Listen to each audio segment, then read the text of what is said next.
السلام عليكم ورحمة الله وبركاته أحبتي في الله متابعين قناة تفسير الأحلام مع رانيا. هقدم لكم النهاردة تفسير رؤيا الحية الصغيرة، فتابع معنا.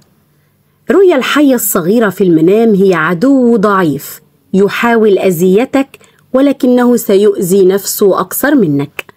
من الممكن أن يدل على حدوث بعض المشاكل الصغيرة، ولكن سيتم حلها بإذن الله.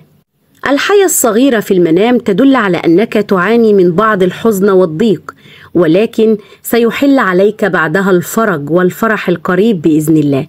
من المحتمل أن يكون دلالة على عرقلة الطريق أمام نجاحك وما تسعى إليه، ولكن ستتبدل العراقيل وستنجح في ذلك التحدي بإذن الله.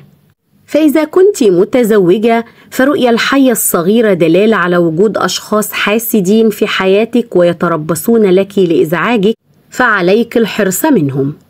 رؤية الحية الصغيرة للحامل هي إنذار لوجود مشاكل محيطة بها، ويدل أيضا على إنجابها لمولود ذكر بإذن الله.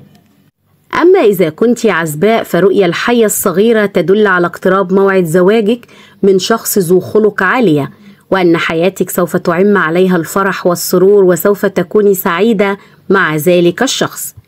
لكن أحيانا تدل الحية الصغيرة للعزباء على وجود شخص مخادع وماكر في حياتها، يريد أن يخرب حياتها ويلعب بعواطفها ويستغلها.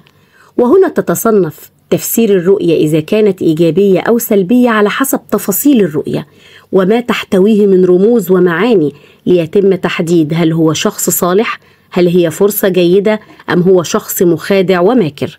أما إذا كنت رجل وكنت متزوج فحية صغيرة في منامك تدل على اهتمامك الشديد بزوجتك، وأنك تهتم بأمورك الدينية لإرضائها ولعدم كونه مخالف لشرع الله تعالى والدين الإسلامي. وإلى هنا تنتهي حلقاتنا، ونلقاكم في تفسير جديد. فلا تنسوا دعمنا دائما بالإعجاب بالفيديو والاشتراك في القناة وتفعيل الجرس ليصلكم دائما كل ما هو جديد لنا. إلى اللقاء، والسلام عليكم ورحمة الله وبركاته.